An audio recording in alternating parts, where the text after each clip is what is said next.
देखिए, मैंने पिछले वीडियो के अंदर आपको बताया था कि रानी मूंगा की हमें ज़रूरत क्या है और बड़वा जी की क्या ज़रूरत है। दोनों का काम एक जैसा है, लेकिन दोनों की अपनी अपनी अहमियत है।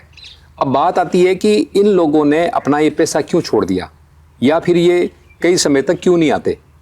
जैसे मैं बताया आपको पहले भी कि आज की तारीख में हर कोई चाहता है कि मेरा भी बच्चा जो है अच्छी एजुकेशन ले, उसके पास गाड़ी हो, घोड़ा हो, अच्छा अपना मकान हो और सरकारी नौकरी हो, या सरकारी प्राइवेट नौकरी भी हो तो अच्छा किसी पैकेज पे काम करे। तो वो पारंपरिक काम ये छोड़ देते हैं।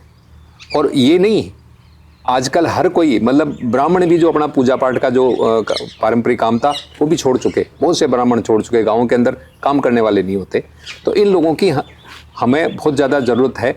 लेकिन इनके साथ जो समस्याएं आती है, जो काम कर रहे हैं उनके साथ जो समस्याएं आती है, वो मैं इनसे बात करके बताता हूँ। तो मेरे साथ जो रानी मूंगा जी हैं, पुष्पेंद्र जी वो हैं। पुष्पेंद्र जी, आप लोग जब कहीं भी जाते हो तो आपका सामना, जैसे अच्छे लोग भी होते हैं, कुछ नेगेटिव भी होते हैं, तो आपके साथ क्या, मतलब किस तरह किसी व्यवहार होता है?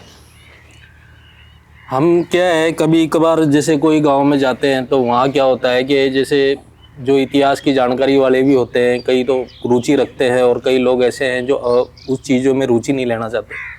तो हमारा तो ये क्या है, एक सदियों से चला आया, जो हमारे जो पूर्वज चलाते आए हैं, वो ये हमारा एक कर्म है। अब हम कभी का दिशा भूल हो जाते हैं, जो उनको सही रास्ते पे लाने की कोशिश करते हैं और उनको ये बताने की कोशिश करते हैं कि आपके पूर्वजों ने किया क्या। तो उस पूर्वजों की जानकारी हम उनको देना चाहते हैं, पर कुछ लोग क्या है, अप्रमाणित लोग जो हैं उस चीज़ों को सुनना नहीं चाहते और दिशा भूल करते हुए कई गाँवों में भ्रमित करते हैं। वो लोगों की तरफ से मैं ये कहना चाहता हूँ कि देखो, आप उस भूमि से हो जहाँ से, राजस्थान से आपने इस धरती पे। पुष्पेंद्र जी, मैं आपकी बात काटूंगा। एक तो आपके साथ में लोग इस तरह का जो अविश्वास जताते हैं ना, उसका मुख्य कारण ये है कि जैसे हमारे यहाँ बड़वा जी आते हैं, इंद्र सिंह जी बड़वा हमारे असल सर के, उनका सब सम्मान करते हैं क्योंकि वो नियमित आते हैं, जुड़े हुए हैं। हर 4-5 साल में उनका चक्कर होता है, फ़ोन पे भी बातें होती रहती है। आप लोग पिछले 60-65 साल से आए ही नहीं गाँव में। हाँ, तो पहले तो लोगों को ये नहीं पता चलता कि, अब जानते भी नहीं, नई पीढ़ी, जैसे मैं भी नहीं जानता था कि हमारा रानी मूंगा कौन है। बड़े बुजुर्ग जो आपको एक आप जानते थे तो वो गुजर चुके।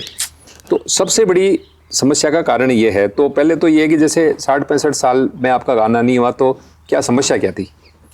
समस्या ये थी कि हम तो उस टाइम क्या है, छोटे छोटे थे और उस टाइम क्या हमारे पूर्वज जो थे वो ये करते आए हुए थे, इतिहास वगैरह लेके जाते थे वो गांव-गांव में। और पहले के टाइम में क्या है, साधन वगैरह की व्यवस्था नहीं थी, तो वो क्या करते थे, मतलब जैसे हर एक घर के अंदर जाते थे और सबका परिचय देते थे। फिर उसके बाद में क्या है, हमारे यहाँ एक छोटी सी दुकान जो है, जैसे दूध डेयरी समझ लो आप, वो जो छोटी सी दुकान, मतलब आपने भी दूसरा काम पकड़ लिया? हाँ, दूसरा काम पकड़ लिया था, वो बिजनेस करने लगे। फिर उसके अंदर हमने ध्यान नहीं दिया। फिर हमारे पूर्वजों के जाने के बाद में फिर कुछ गांव के लोग इकट्ठा हुए और गांव के लोगों ने ये कहा कि साहब, ये जो आपका इतिहास जो आपके पास पड़ा हुआ है राजपूतों का, तो इसको तुम आप चलाओ, इसको आगे बढ़ाओ और हम आपके साथ हैं, और कोई आपको विपत्ता आएगी तो हम आपके समर्थन में आएंगे। तो देखिए, इन्होंने अपनी समस्या बताई है। जैसे मैंने पहले कहा ना कि हर कोई दूसरा व्यवसाय करना चाहता है और वो उस व्यवसाय में पड़ गया और कमाई अच्छी हो रही, तो वो क्यों घर घर डोले। तो इन्होंने भी जैसे दुकान चलाई, वाह ठीक है, ये तो बहुत अच्छी बात है कि इन्होंने वापस ये अपना पैसा अपना लिया और ये आ रहे हैं। लेकिन बहुत से लोगों को ये लगता है कि यार ये आ गए, ये तो पता नहीं क्या लेके जाएंगे, क्यों लेके जाएंगे, पता नहीं असली है नकली है। तो भाई, अभी जैसे ये पोथी पढ़ी मेरे यहाँ, तो ये मेरी पूरी की पूरी जो मेरे पूर्वजों की सारी के सारी जो ये वंशावली बाँच रहे हैं, और अनजान आदमी को तो ये कुछ भी बाँच के दे दें। मैं तो इतिहास का आदमी हूँ, मुझे तो पता है ना, मेरे पास तो ऑलरेडी सब कुछ लिखा हुआ है। तो क्रॉस करने के ऊपर कहीं भी कोई वो नहीं आई। तो यदि कोई मान लो फर्जी आदमी होता तो वो रिकॉर्ड कहाँ से आता उसके पास में, और रिकॉर्ड कोई मान लो इनके यहाँ से कोई चुरा के भी ले जाता और वो आगे अपनी दुकानदारी करता, तो वो जिस ढंग से क्रमबद्ध ढंग से ये ढूंढ लेते हैं, कर लेते हैं, वो काम नहीं कर सकता। तो मतलब अब जो जैसे अभी आप हमारे गांव में हो या आसपास के गांव में, तो वहाँ तो आपको अच्छा रिस्पॉन्स मिला है ना? हाँ, अभी तक तो कोई अच्छा रिस्पॉन्स मिला है, पर कुछ 1-2 लोग बीच में, वो तो हर जगह होता है। मतलब आप गांव भी कह लो, जैसे अभी हमारे पास में कम से कम 80 गांव है, हाँ। 80 गांव के अंदर हम जाते हैं और उसमें कई गांव में क्या है विपत्ता होती ही है। जगह जगह पे हम कहीं 50 साल हो गए, कहीं 70 साल हो गए, कहीं 60 साल हो गए, कहीं 40 साल हो गए, कहीं कम हो गए। उस हिसाब से फिर क्या आने में थोड़ा समय लग गया। अब जैसे 80 गांव में उस टाइम साधन तो था नहीं। अब हमारे जो पूर्वज थे वो थोड़े क्या है, उनकी तबीयत भी थोड़ी खराब रहती थी, तो वो इधर से उधर जाते थे, तो उनमें कई समय लग जाता था, तो अगले गांव में पहुंच ही नहीं पाते थे।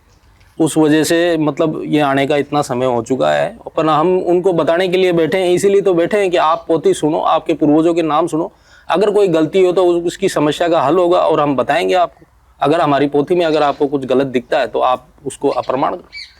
तो ये देखिए, ये जो वंशावली वाचक हैं, इन्होंने अपनी पूरी जो समस्या है वो बताई है और साथ ही ये सहयोग की भी अपील कर रहे हैं। जब इन्होंने वापस पेशा अपना लिया, ये जैसे इनके यहाँ से 60-65 साल तक कोई नहीं आया, अब इन्होंने वापस शुरू किया है, तो ये वापस हमारा रिकॉर्ड है मेंटेन हो जाएगा। मुझे भी मेरे कई पूर्वजों की शादियाँ कहाँ हुई उनका पता करना था, लेकिन मैं नहीं कर पाया। अब ये आने के बाद में अब मैं पूरा इनसे लिख कर ले लूँगा, तो मेरे पास भी रिकॉर्ड रहेगा।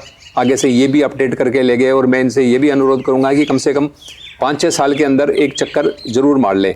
यदि आपके गांव के अंदर भी ये रानी मुंगा जी या वंशावली वाचक बड़वा जी कोई भी आते हैं तो उनका सम्मान कीजिए और सीख के अंदर इनको इतना दीजिए कि इनको कोई दूसरा धंधा करने की ज़रूरत नहीं पड़े, इनके भी बच्चे ढंग से पढ़ सकें, ये भी ढंग के मकान में रह सकें और ये भी कोई छोटी मोटी कोई साधन भी हो उनके गाँव में आने जाने के लिए तो वो भी मेंटेन कर सकें।